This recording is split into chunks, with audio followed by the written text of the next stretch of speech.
आज हम standard 9th का चैप्टर नंबर 7 स्टडी करेंगे।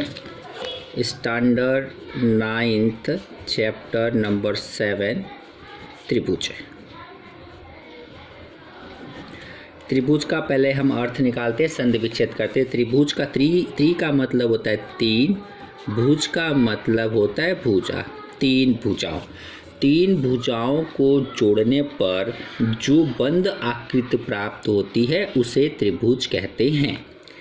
ये मिलकर के त्रिभुज का निर्माण करता है। उदाहरण के रूप में मैं आपको आकृति बना के बता रहा हूँ कि पहली भुजा है, ये दूसरी भुजा है और ये तीसरी भुजा है। तीनों भुजाओं को मिलाने से एक बंद आकृति प्राप्त हो रही है। याद रखना, एक बंद आकृति प्राप्त हो रही है, उसी को हम त्रिभुज कहते हैं। मान लीजिए इसका नाम दिया ए, इसका नाम बी और इसका नाम सी। तो ये पार्ट्स जो होता है ए, बी और सी, ये त्रिभुज कहलाता है।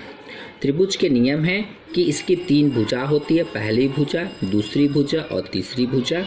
तीन शीर्ष बिंदु होते हैं, शीर्ष बिंदु ए, शीर्ष बिंदु बी और शीर्ष बिंदु सी। तीन भुजा ए बी, भुजा बी सी और भुजा ए सी। तीन शीर्ष बिंदु ए बी सी और तीन कोण होते हैं, कोण ए, कोण बी और कोण सी। और हम आपको पहले भी ये सब बता चुके हैं कि तीनों कोणों का योग 180 अंश होता है। तीनों कोणों का योग 180 डिग्री सेल्सियस होता है। उसके बाद कुछ नियम और मैं आपको बता रहा हूँ त्रिभुज कब बनता है, उसका नियम क्या होता है। सबसे पहला और इम्पोर्टेंट नियम ये है कि त्रिभुज की किसी भी दो भुजा का जोड़ तीसरे भुजा से सर्वाधिक होता है। जैसे एग्जांपल बता रहा हूँ, मान लीजिए इस भुजा की जो लंबाई है 4 है, इस भुजा की लंबाई 3 है और इस भुजा की लंबाई 5 है। अब हमें पता लगाना है कि क्या ये त्रिभुज है कि नहीं है। तो हमने क्या आपको पहले बताया था कि त्रिभुज तभी होगा जब किसी दो भुजा का जोड़ तीसरे भुजा से बड़ा हो। तो देखिए, पहली भुजा को मान लीजिए 4 प्लस दूसरी भुजा को 3 ले लिए, तो 4 और 3 कितना हो गया 7। ये तीसरी भुजा से क्या है, बड़ी है, इसलिए त्रिभुज है। चलिए, इससे सेटिस्फाई होता है। अब इन दोनों को देख लीजिए, ये 3 है प्लस ये 5 है, 3 और 5 8 हो गया और 8 जो है वो तीसरी भुजा 4 से बड़ा है।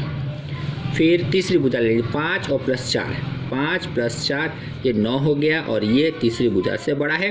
यानी ये सारे नियम को सेटिस्फाई करता है, इसलिए ये त्रिभुज है। अच्छा, एक दूसरा मैं देता हूँ। जैसे मान लीजिए कि ये 5 है, ये 1 है और ये 2 है। क्या ये त्रिभुज है?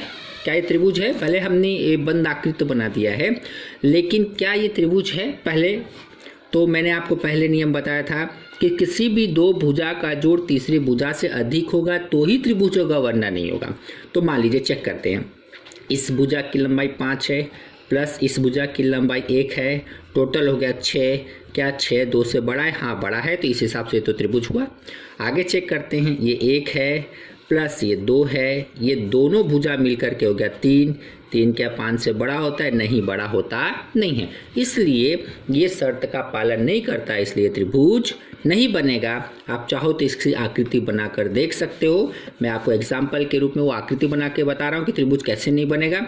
मान लीजिए इस भुजा की लंबाई है 5, ये 5 लिया है, तो इस भुजा की लंबाई मैंने 5 सेंटीमीटर ले लिया। अब इसके 1 और 2 टुकड़े करने हैं, तो मान लीजिए एक टुकड़ा इतना लंबा होगा, मान लीजिए, और ये 2, तो ये 2 सेंटीमीटर इतना होगा। ये कभी भी बंद नहीं होगा। जब ये बंद नहीं होगा तो ये त्रिभुज होगा नहीं। ठीक है, तो त्रिभुज का नियम मेरे ख्याल से आपको अच्छी तरह समझ में आ गया होगा। उसके आगे हम जो टॉपिक्स है उसके बारे में हम चर्चा करना चाहते हैं। सबसे पहले आता है सर्वांग समता। आपने 2 प्रकार का सिंबल अक्सर देखा होगा। एक ये सिंबल, इस सिंबल को कहते हैं समरूपता। तो इस चैप्टर में ये चीज़ हम स्टडी नहीं करेंगे, ये आगे आएगा।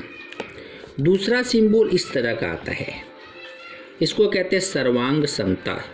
सर्वांग समता, अभी जो भी हम स्टडी करेंगे वो इसी के बारे में स्टडी करेंगे। ठीक है, जो भी हम स्टडी करेंगे वो अभी इसके बारे में स्टडी करेंगे, सर्वांग समता के बारे में।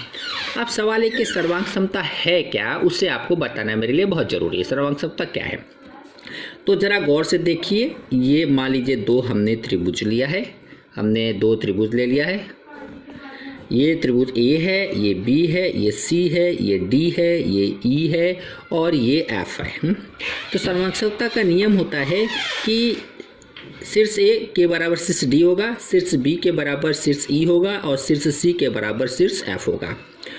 ए बी के संगत डी ई होगा, बी सी के संगत ई एफ होगा और ए सी के संगत डी एफ होगा, तभी ये सर्वांग समता होगा। और इसको लिखा जाएगा कि त्रिभुज ए बी सी सर्वांग समता है त्रिभुज ए बी सी सर्वांग समता है त्रिभुज डी ई एफ के, डी ई एफ के।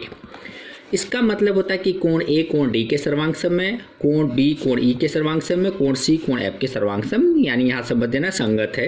ए डी के संगत है, बी ई के संगत है और सी एफ के संगत है। जैसे लिखा जाता है ए जो है वो डी, फिर बी जो है वो ई और जो सी है वो एफ के संगत है। इस तरह ए जो है डी के संगत है, बी जो है वो ई के संगत है और सी जो है वो एफ के संगत है। तो इस तरह से सर्वांग समता लिखा जाता है। इसके कुछ नियम आते हैं।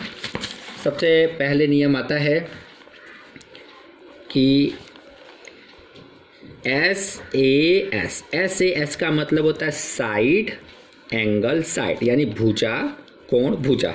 आप लिख सकते हो भुजा, कोण, भुजा। ये क्या होता है कि दो त्रिभुज सर्वांग सम कब कहलाएंगे, उसके लिए नियम है कि भुजा, कोण और भुजा। जैसे मैं आपको बता देता हूँ कि ये दो त्रिभुज दिया गया है, ये ए है, बी है, सी है, ये डी है और ये ई है और ये एफ है।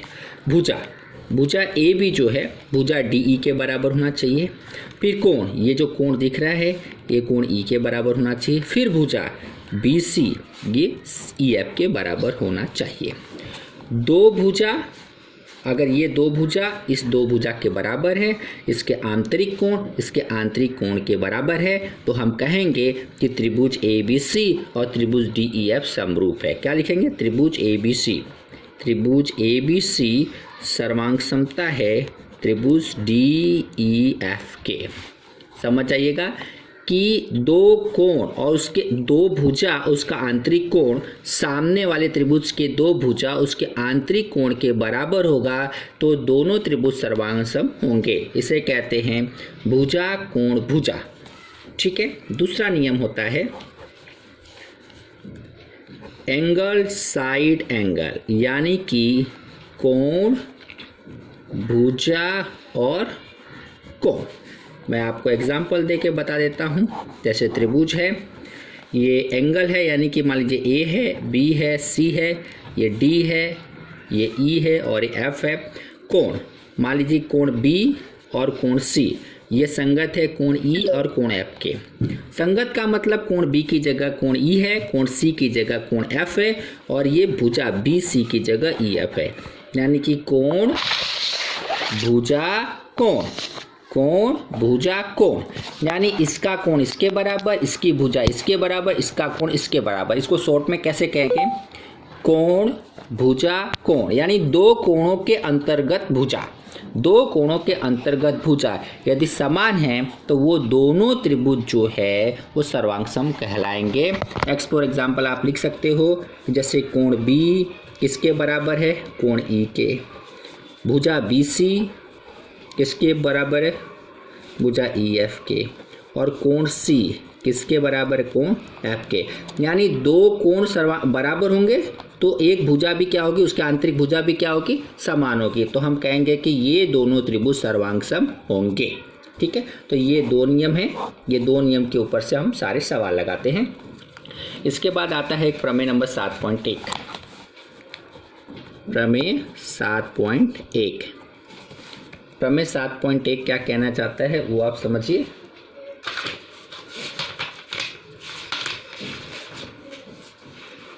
दो त्रिभुज सर्वांग सम होते हैं। प्रमेय 7.1 कहना चाहता है यदि एक त्रिभुज की दो कोण और उसके अंतर्गत भुजा दूसरे त्रिभुज के दो कोण और उसके अंतर्गत भुजा के बराबर हो।